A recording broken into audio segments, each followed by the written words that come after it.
Baik, kita akan ngobrol banyak tentang Xinjia ya, dan terutamanya juga karena beliau ini apa namanya pakar feng shui atau istilahnya apa, Pak Budi? Istilahnya apa? Pakar Ya, apa ini? praktisi lebih Praktisi iya. lah ya, praktisi.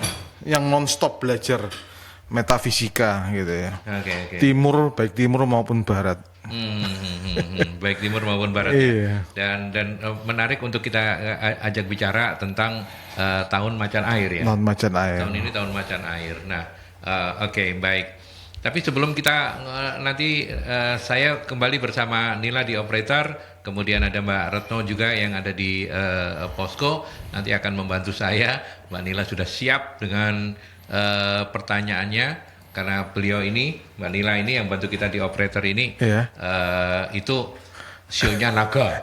Nah, nanti kayak gimana naga? Saya ular. Retno apa Retno ya? Retno apa sionya? Sionya apa? Anjing. Woy. Oh, ngomongnya nggak enak gini. Oh, anjing. Ya, oke. Tapi Pak Budi, kita langsung saja ya sebagai Iya. praktisi ya. Iya. Tahun macan air Masehinya 2022, kalender Chinanya 2573. 25 iya. Betul ya? Iya, Nah, 2573. seperti apa secara umum perjalanan tahun ini? Iya. Oke, jadi kalau kita analisa ya, analisa mendalam berdasarkan keilmuan namanya Pak Ce ya, 8 aksara. Itu tahun ini tuh ada bintang yang namanya Pianyin. Nah, Pianyin ini memicu yang namanya spiritual awakening ya. Jadi kebangkitan spiritual. Spiritual ya? Ya, jadi filsafat ya kan.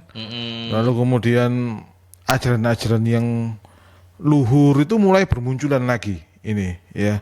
Ajaran-ajaran yang sifatnya esoterik ya, yang sisi dalam ya. Misalkan kalau di Islam gitu yang sisi tasawufnya mulai muncul.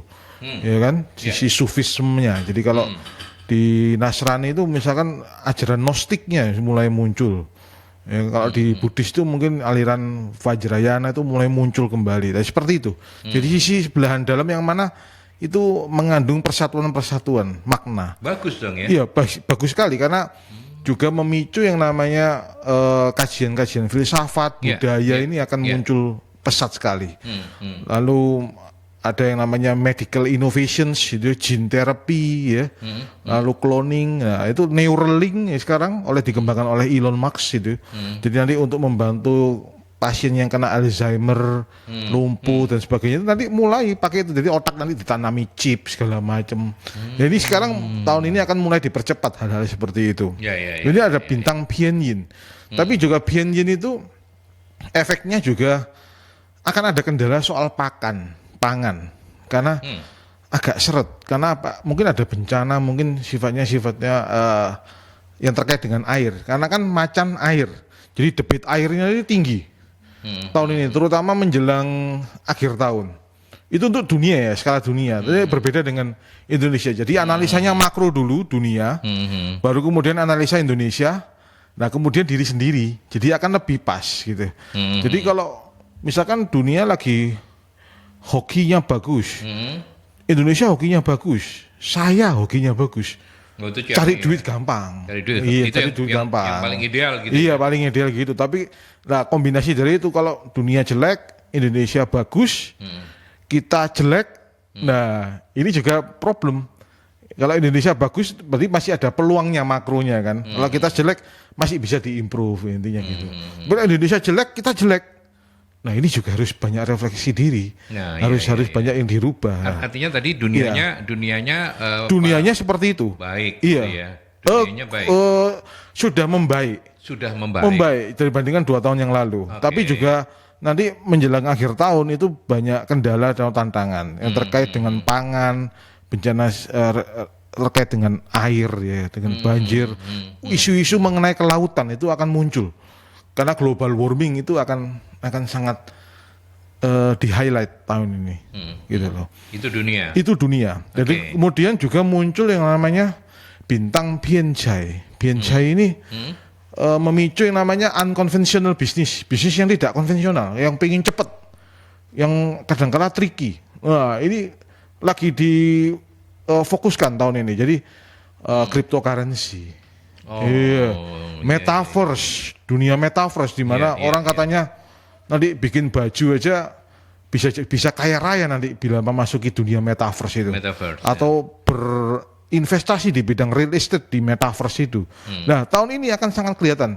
Ini dipicu juga yang namanya bosnya Facebook itu, Mark Zuckerberg, itu kan sudah mulai ke arah sana, ke bisnis yang sifatnya virtual reality. Nah, ini akan terpicu tahun ini karena ada Pianjai. Jadi orang nggak mau kerja yang sifatnya melalui proses, tapi kepinginnya langsung mendapatkan uang secara cepat. Dia pengen tangkap uang secara cepat. Jadi bisnis-bisnis yang sifatnya tricky dan cepat berbuah. Jadi kayak trading segala macam itu akan lebih sangat dipicu cepat oleh yang sifatnya bisnis yang menggunakan artificial intelligence, ya, Internet of Things. Nah, ini seperti ini. Pianjai ya. Itu yang berkembang. Berkembang. Ya. Nah, bisnis kosmetika, kecantikan. Nah, itu akan mulai tumbuh ini. Coba nanti dilihat aja secara dunia gitu. Karena virus mulai mulai menurun kan. Iya, jadi orang bisnis kosmetika ini akan mulai. Kalau dunia itu enggak kenal kebab gitu enggak ya? Apa? Kebab enggak tahu ya. Oh, nanti ya. Kebab Turki. Karena Nila jualannya kebab gitu. Waduh. Ya. Oke, jadi dunia cukup bagus ya. Cukup bagus, ya. Oke. Ya, lalu juga ada shifting talent pool. Jadi usaha-usaha yang lama itu kan mulai berguguran. Jadi akan ada usaha-usaha yang baru yang sifatnya jenis pekerjaan baru seperti big data analysis segala macam. Nah, itu kan sesuatu hal yang baru ya, menggunakan algoritma segala macam. Ya akan seperti itu. Fenomena seperti Gojek. Jadi artinya Pak Budi kalau dari awal saya melihat yang bagus-bagus bukan yang konvensional ya. Iya. Nanti ini yang tahun ini akan dipicu sangat kentara sekali bisnis-bisnis seperti itu yang akan ini. Jadi sementara yang konvensional bertahan. Konvensional kurang. Mulai berkurang, iya. Ini nanti Indonesia juga sama. Nanti analisanya Indonesia juga dia terpengaruh oleh makro dunia ya. Jadi bisnis-bisnis yang sifatnya unkonvensional itu akan muncul ke permukaan. NFT, ya Mas Gosali aja bisa langsung kaya mendadak gara-gara foto harian. Tapi kalau misalkan saya foto harian mungkin nggak bisa seperti itu. Itu kita nggak tahu. Itu kan yang tidak terduga. Banyak hal-hal yang tidak terduga akan muncul ke permukaan. Nah karena pengaruh kombinasi antara elemen air dan kayu ini memunculkan suatu kayak interdependensi gitu ya. Keterkaitan yang tiba-tiba, yang shock, terjadi sudden shift, jadi yang perubahan-perubahan yang sifatnya disruption besar-besaran dalam bidang teknologi, dalam bidang ekonomi, pendidikan bahkan. Nah, tahun ini pendidikan juga unkonvensional pasti. Akan muncul platform-platform pendidikan yang tidak konvensional nanti. Nah, ini sudah bermunculan di Jakarta. Ya kan, orang les atau les skill dan sebagainya itu mereka akan menggunakan platform yang sifatnya unkonvensional semua. Yang notabene adalah digital dan online nantinya. Ini sangat terhighlight tahun ini. Ya, itu dari sisi fenomena bisnis ya, pendidikan seperti budaya. Organisasi pun sama. Organisasi itu akan ada banyak perubahan-perubahan yang mana lebih ramping, yang dia lebih agile. Dia bisa adaptasi terhadap perubahan-perubahan yang ada. Karena kita memasuki era yang namanya VUCA, volatile, uncertain, complex, and ambiguity.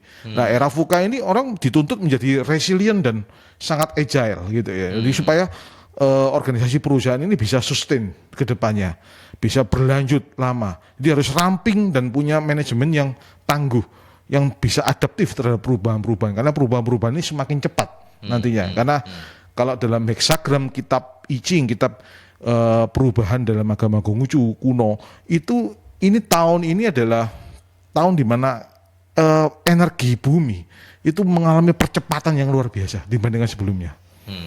Jadi ini banyak sekali hal-hal yang sifatnya hal baru yang akan dijumpai masyarakat dunia. Nah, si bosnya Elon Musk saja sudah pikirin untuk pindah ke Mars itu karena dia juga terpengaruh oleh Stephen Hawking. Karena Stephen Hawking memprediksi bahwa bumi ini usianya cuma 100 tahun aja. Nah, dia sudah bersiap-siap membuat koloni di sana. Bumi tanah di Mars itu di terraforming. dibentuk atmosfernya seperti di bumi.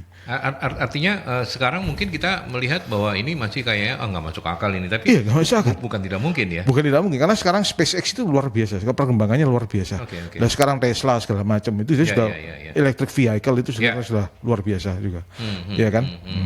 Jadi itu secara fenomena yang mana tergambar bisa dibaca secara nomenanya, secara batiniahnya lewat perhitungan-perhitungan kalkulasi metafisik seperti ini. Ya itu dunia dan Indonesia gitu ya. Sementara kalau ada hal-hal yang nggak enaknya sepanjang tahun ini untuk dunia dan Indonesia apa? Apakah bencana akan lebih banyak atau pandemi ini bisa berakhir atau seperti apa? Seperti yang kemarin saya katakan bahwa ini kita sudah nyebrang sungai, kita sudah melewati Bengawan, posisinya sudah mulai aman.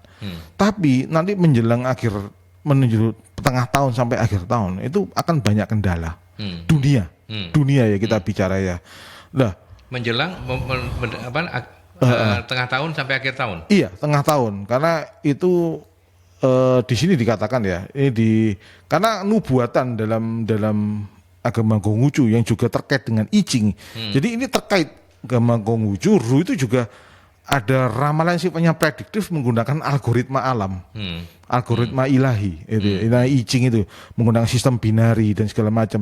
Dan sistem binari ini kan ditemukan oleh Gottfried Wilhelm Leibniz itu juga karena terinspirasi oleh kitab I Ching ini. 01 program komputer algoritma yang kita kenal sekarang itu karena jasa beliau menemukan dalam kitab I Ching ternyata ada dalam budaya Tiongkok kuno itu. Nah, ini di sini sudah diberikan panduan bahwa heksagramnya adalah cici nomor 63, dikatakan setelah penyempurnaan sukses kecil ada berkah jika berlaku benar teguh. Permulaannya rahmat tapi kesudahannya kacau. Maksudnya menjelang akhir tahun ada masalah. Jadi seorang cinci, seorang yang gentleman itu memikirkan kemungkinan datangnya penderitaan dan siap menanggulangi. Karena konsep siklus, Pak, budaya pemikiran metafisika orang Tiongkok kuno, itu segala sesuatu siklus, sama seperti orang Jawa.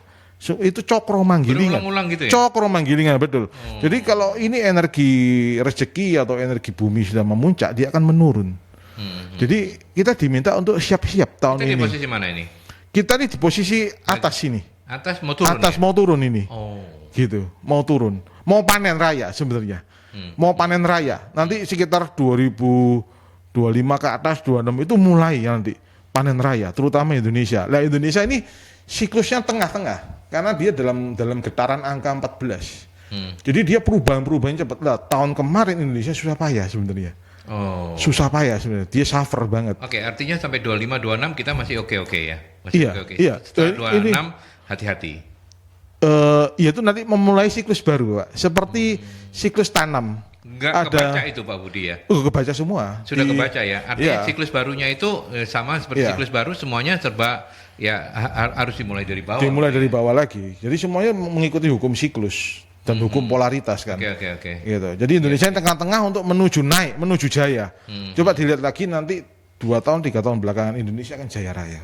Potensinya seperti itu. Baik, luar biasa. Ini saatnya untuk siap-siap nih lah. Ya, Retno juga silakan jualannya sampai 2026 Indonesia posisinya bagus ya. Oke, baik sahabat Merkuri seperti biasa silakan untuk Anda yang mau sharing-sharing monggo di 0315620096 atau juga melalui WhatsApp-nya Merkuri di 0817300096. Saya break dulu ya Pak Budi. Kita ke iklan dulu nih lah. Macan itu kan tinggalnya di hutan. Maka tahun ini elemen kayu ada elemen kayunya. Jadi sio-sio yang elemennya kayu bagus. Kalau sio yang satu yang jong apa?